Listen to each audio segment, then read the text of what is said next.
இயேசு நாமத்தில் வாழ்த்துக்கள். 30வது சங்கீதம் 5வது வசனம், அவருடைய கோபம் ஒரு நிமிஷம், அவருடைய தயவோ நீடிய வாழ்வு. நம்முடைய வாழ்க்கையில் கோபம் என்பது மிகவும் அதிகமாய் அநேக பாவங்களில் தள்ளுகிற காரியமாக இருக்கிறது. ஆனால் ஆண்டவருடைய குணநலங்களில் அவர் நம்ம கோபப்பட்டாலும் ஒரு நிமிடம்தான் அந்த கோபம், அடுத்த நிமிடம் அந்த கோபத்தை விட்டு அவருடைய தயவு அதிகமாக நீடிய வாழ்வை நமக்கு தருகிறதாக அது இங்கே வேதத்தில் எழுதப்பட்டிருக்கிறது. ஆகவே அவரை போலவே கோபத்தை நம்ம விட்டுவிட வேண்டும். கோபம் நம்முடைய வாழ்க்கையில் வரலாம், ஆனால் அது ஒரு நிமிடம்தான். கோபம் கொண்டாலும் நீங்கள் பாவம் செய்யாதிருங்கள். அது மாலையில் சூரியன் மறைவதற்குள்ளே அந்த கோபம் மறைந்து விட வேண்டும் என்று நமக்கு வேதம் சொல்லி காட்டுகிறது. 2 நண்பர்கள் இருந்தாங்க. அந்த நண்பர்கள் மிகவும் பிரியமான நண்பர்களாக இருந்தாங்க. அவர்களுக்குள்ள சண்டை வந்து விட்டது, வாக்குவாதம் வந்தது.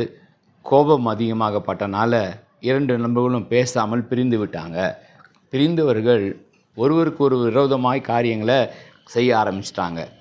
ஒரு சில நாட்கள் கழிந்த பிறகு அதில் ஒரு நண்பனுக்கு வியாதிப்பட்டு மருத்துவமனையில் அட்மிட் பண்ணப்பட்டான்.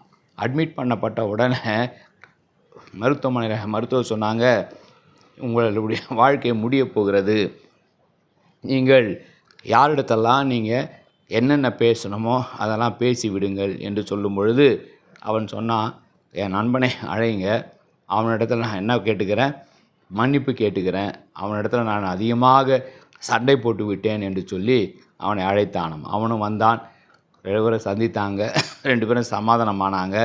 இவன் சொன்னான், நான் அவனை மன்னித்து விட்டேன் என்று சொன்னான். அவனும் சரி என்று சொல்லி அவன் புறப்பட நேரத்தில் இவன் திரும்பவும் அவனை அழைத்து சொன்னானாம், ஒருவேளை நான் உயிரோடு வந்துவிட்டால், நான் உயிர் பிழைத்து வீட்டுக்கு வந்துவிட்டால் இந்த மன்னிப்பு அது கேன்சல் ஆகிடும், நான் உன்னை ஒருபோதும் பழி வாங்காமல் விட மாட்டேன். என்ன எப்படி இருக்குது பாருங்கள், மனுஷன் மன்னிக்கிற மன்னிப்பு.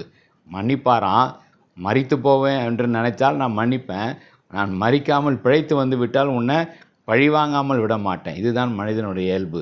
ஆனால் வேதம் சொல்லுகிறது, அவருடைய கோபம் ஒரே ஒரு நிமிஷம்தான்.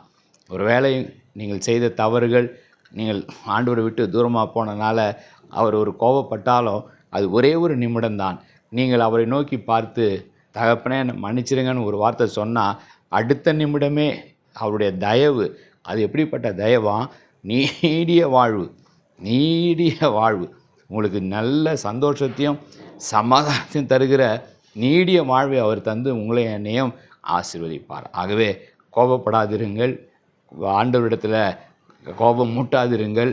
கர்த்தர் உங்களை ஆசீர்வதித்து நீடிய வாழ்வையும் ஆசீர்வாதத்தையும் அளவில்லாமல் சந்தோஷத்தையும் களிப்பையும் தந்து உங்களை ஆசீர்வதிப்பார். ஜெபிப்போம். அன்பின் பிதாவே, கோபத்தை குறித்த இந்த வார்த்தைக்காக நன்றி செலுத்துகிறோம்.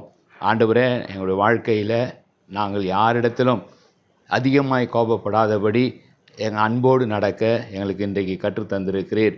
நீங்கள் கூட ஆண்டவரை கோபப்பட்டாலும் அது ஒரு நிமிடம்தான் ஆண்டவரை, அடுத்த நிமிடமே உம்முடைய தயவு, உம்முடைய கிருபை, உம்முடைய அன்பு பிரவாகித்து எங்களோட வருகிறது என்று பார்த்தோமே, நன்றி செலுத்துகிறோம். அதே அன்பு, அதே தயவு, அதே கிருபை இந்த வார்த்தைகளை கேட்குற ஒவ்வொருடைய வாழ்க்கையிலும் அது பாய்ந்து செல்லட்டும், ஆசீர்வதிக்கட்டும், நீடிய வாழ்வை தரட்டும் என்று வாழ்த்துகிறோம்.